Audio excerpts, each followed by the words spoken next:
Hello and welcome to today's online channel. Today we are going to continue with the chapter Human Capital Formation in India. Yesterday we have done what's human capital, what's human resource, and how this human resource become human capital formation. Today we are going to discuss the difference between human capital and physical capital. Physical capital, you all know.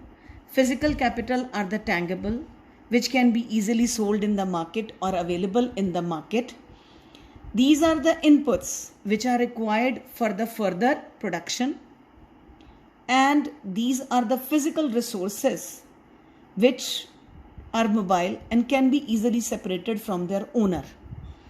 As well as these are the like machinery, then inputs like stock, machinery, factory, buildings, raw material, etc., which are used for further production. So these resources are the infrastructure, or the ownership of these capital is with the owners. The owners possess the knowledge to use these resources. And these resources are the one which create only private benefit, or it benefits the ownership or the who's own those resources.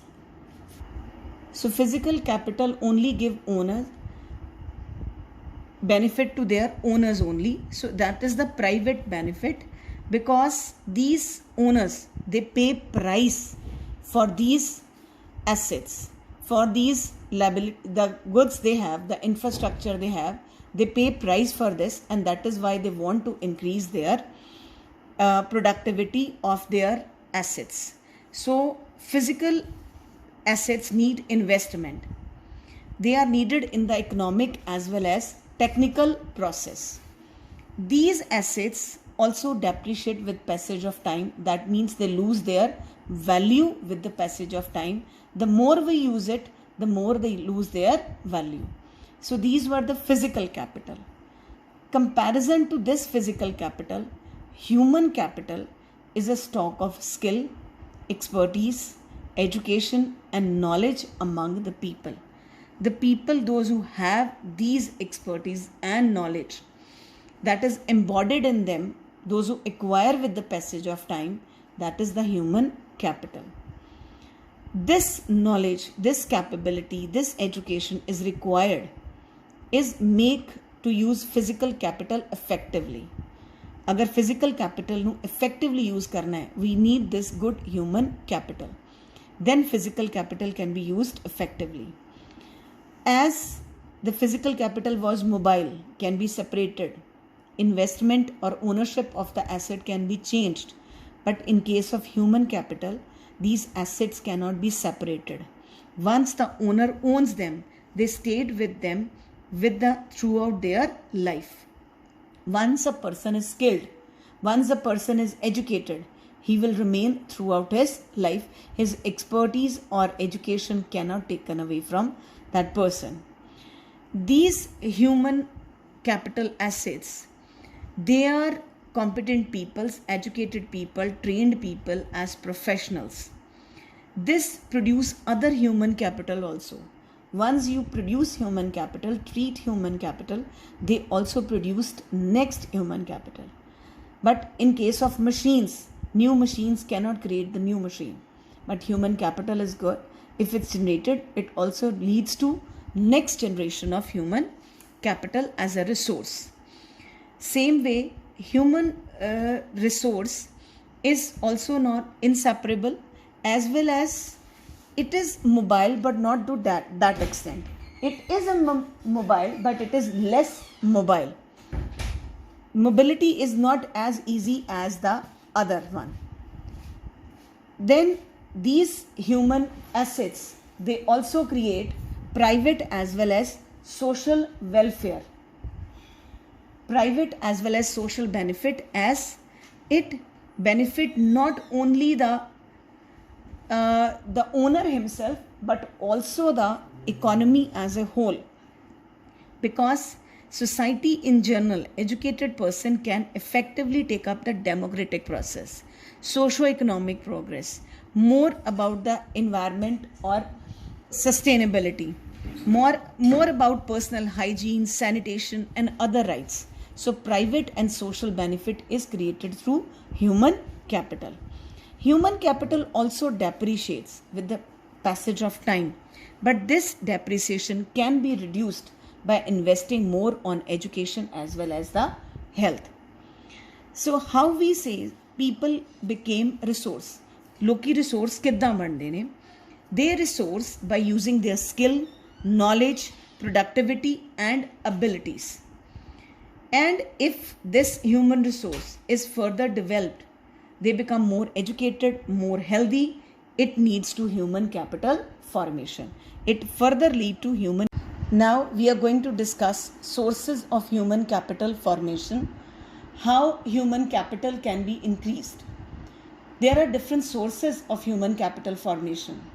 The major one is expenditure on education, expenditure on health, and after these two, there is on-the-job training, expenditure on migration, and expenditure on information. The first two are the major one, that is expenditure on education and the expenditure on health. What is education? Education means we live, learn and grow. Education is a weapon which transforms a person to live better life and a remarkable effect on one's personality. So education is a one because educated person of a labor skill or a person who is educated is an asset for an economy, for a family, because it generates more income, more aware about its rights, more aware about its culture, its environment, and as well as for the society as a whole. So there is need to expand educational opportunities in a nation because it will accelerate the development process of an economy. As a country spends more on education, same way, if education of an individual more is spending on that education than on capital goods, then investment in education will raise individuals' income as well as raise the living standard of their families as well as of the person as a whole. Education contributes a lot to the economic growth of an economy because education means once you are educated, you are able to aware about your rights, your needs, your priorities about the environment.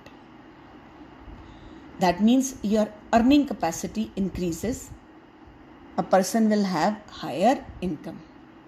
Second, it will give you a better social standing, status, pride. You can confidence if you are educated.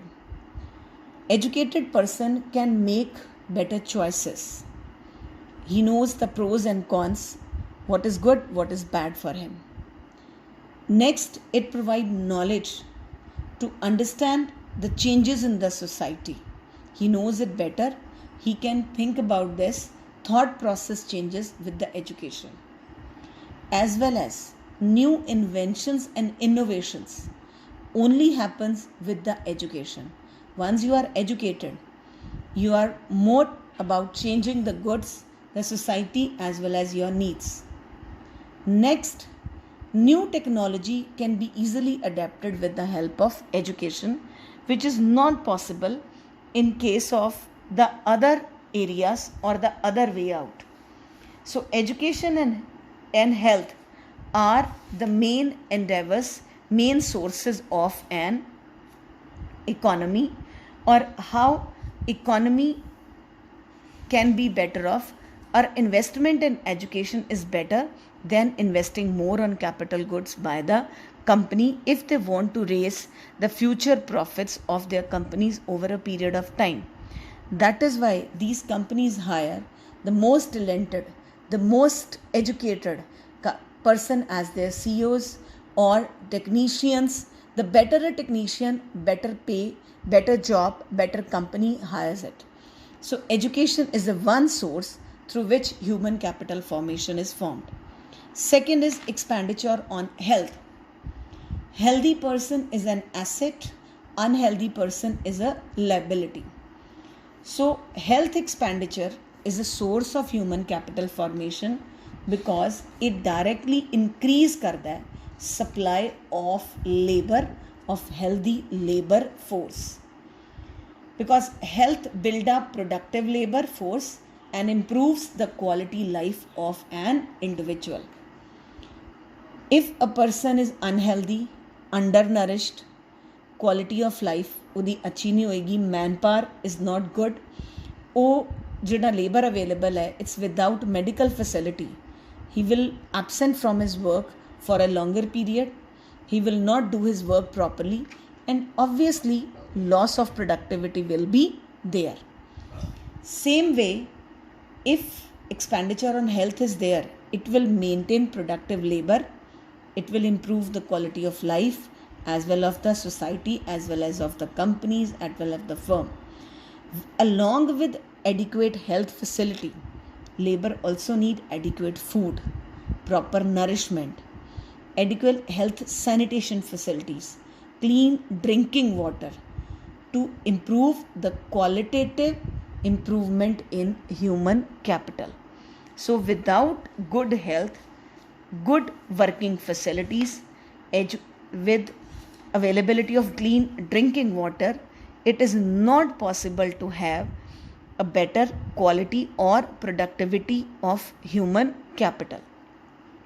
Right now, if we talk about COVID as time, जो pandemic का time है, I think without good health facilities, ਅਸੀਂ इतो survive नहीं कर सकते. It's not possible to safeguard our country's assets, human capital, without the investment on health. Same way, there are various forms of health expenditure done by the government. One is preventive medicine. Preventive medicine, vaccination.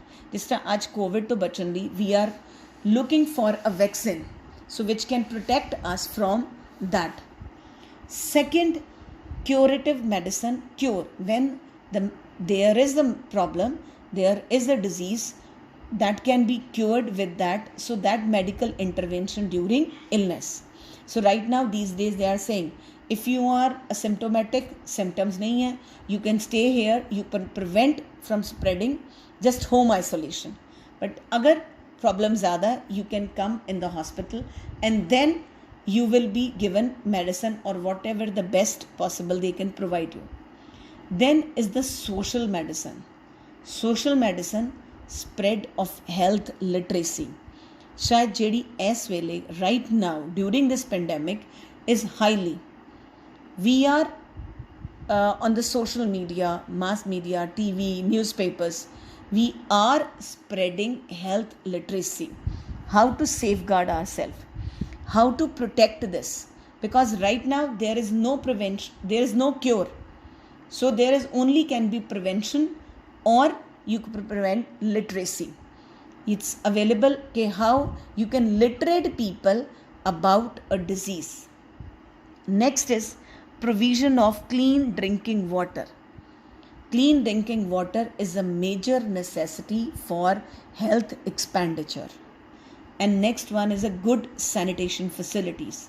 If the sanitation facilities are not there, even productivity of labor loses, it reduces. For these forms of health expenditure is required for to have a better supply of healthy labor force and a source of human capital formation. The rest, three sources we will discuss in the next video.